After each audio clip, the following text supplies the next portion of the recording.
guys, Rob from Georgia here with my top 30 horror films. This was hard, but I think I got it. I'm sure, like anything in life, things change as we grow and reevaluate things. But at least for the moment, I think it's a decent start. So I hope you agree. So it is 30, and I want this thing short. So here we go. Number 30. Saw it in the theater. It's one of the newer ones on my list. Maybe the newest. Krampus. This movie is so much fun. Number 30. This is permanently a Christmas time watch for me. If you haven't seen it, you need to see it. Krampus is fun. Number 29. Sir Ridley Scott's Hannibal in 2001. Saw this in the theater too. An absolutely gorgeous film to watch, and it might actually be my favorite in the Lecter series. Maybe it's just because I'm a big fan of Ridley Scott. But number 29, Hannibal. Number 28, David Fincher's Seven. Saw this in the theater as well. This, of course, 1995. This movie, the ending might be one of the greatest in history. Absolutely awesome. Seven. Number 26.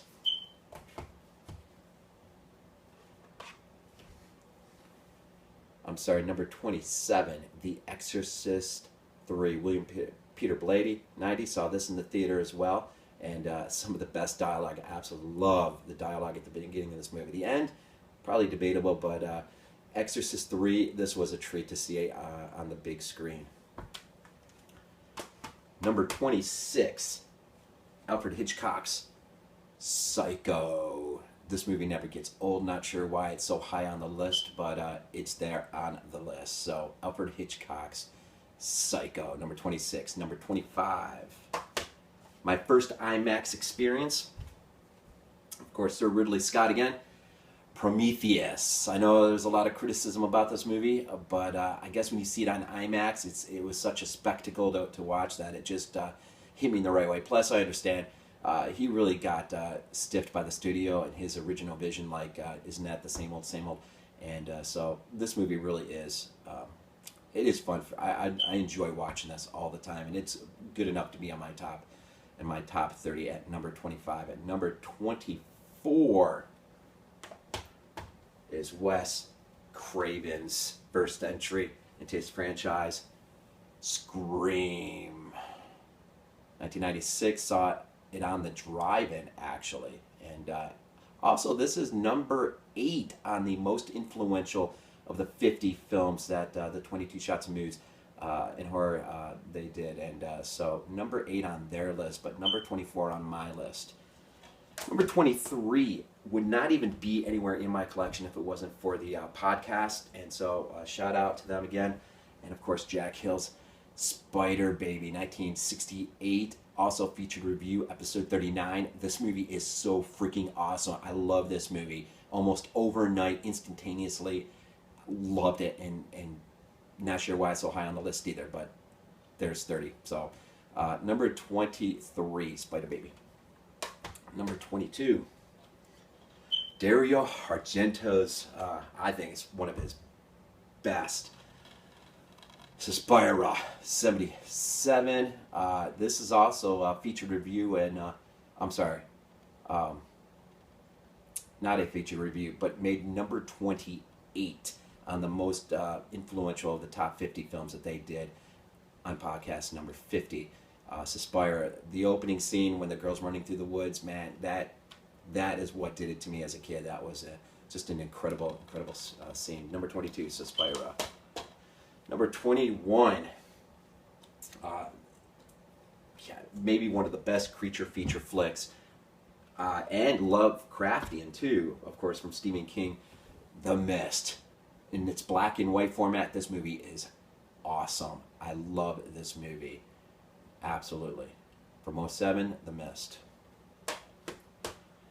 All right, number 20, Peter Jackson sneaks into my top 30 with, this movie is absolutely crazy, Dead Alive from 92.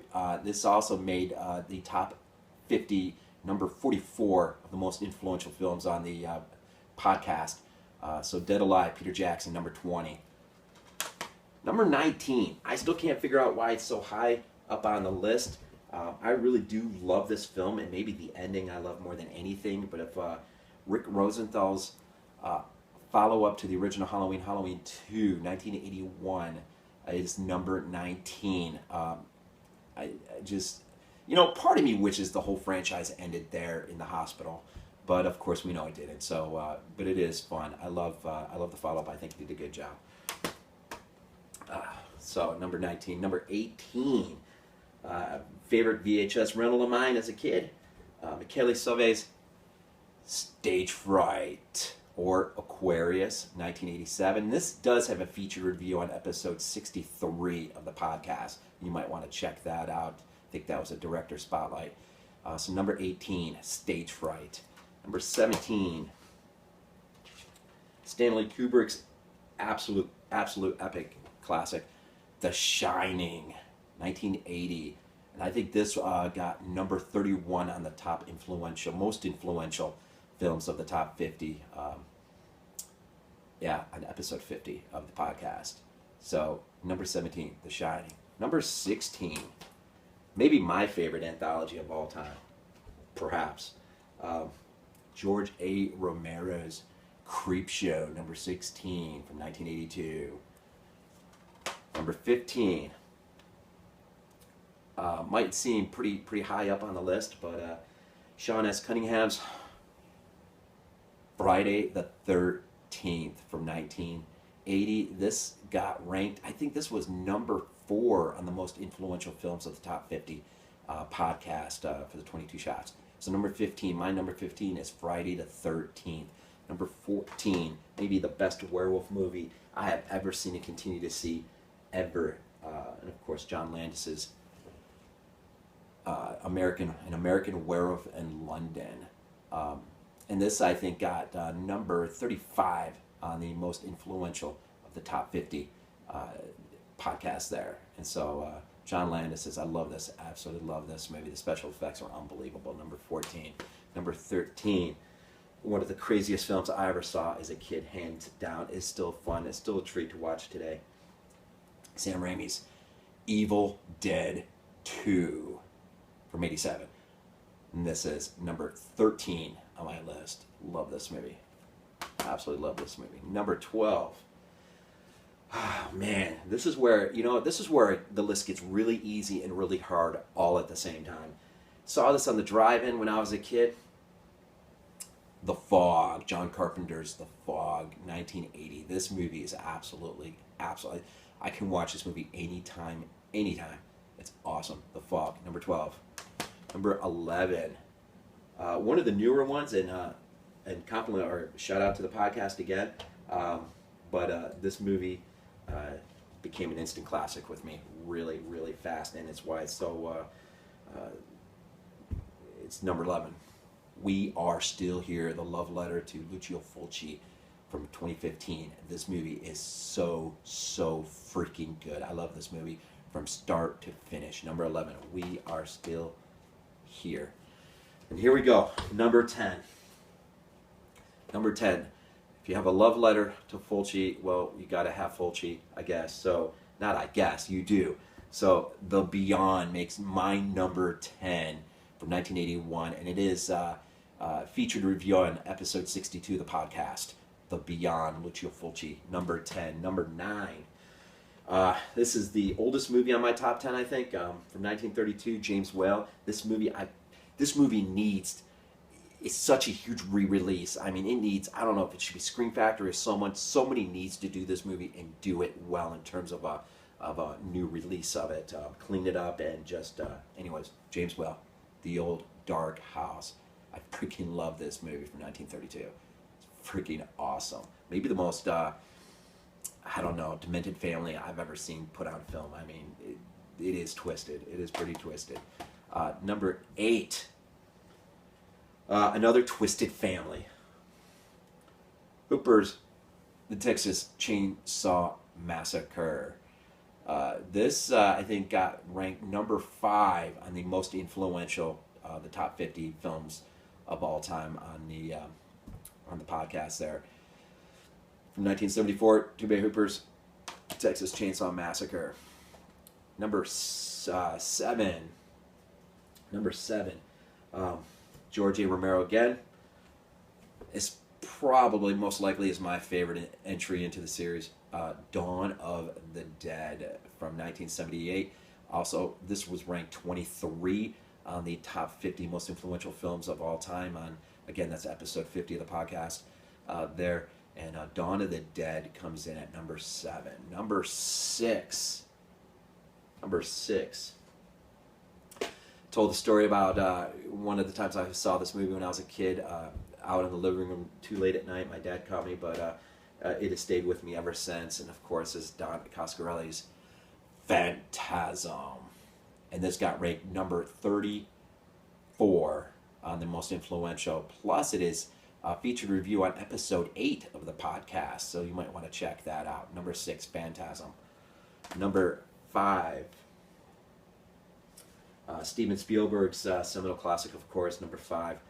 It's tough seeing this movie at 5, and it should be lower, but I'm thinking in terms of horror, and so it is Jaws, of course, 1975. Number 7, I think, on the most influential films of all time.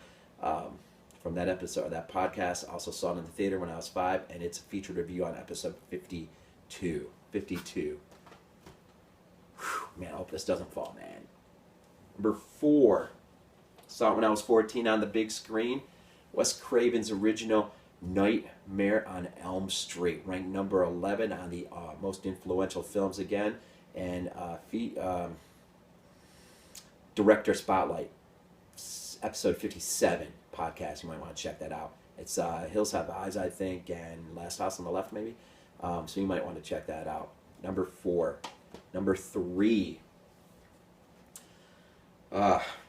Ridley Scott's this movie has haunted me ever since I was a little kid. 1979, Alien is number 3, and this was ranked number 15 on the most influential films of all time on that episode 50 podcast. Ridley Scott.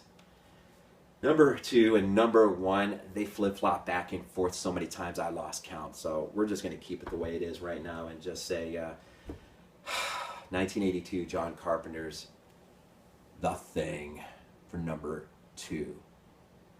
Which leaves number 1.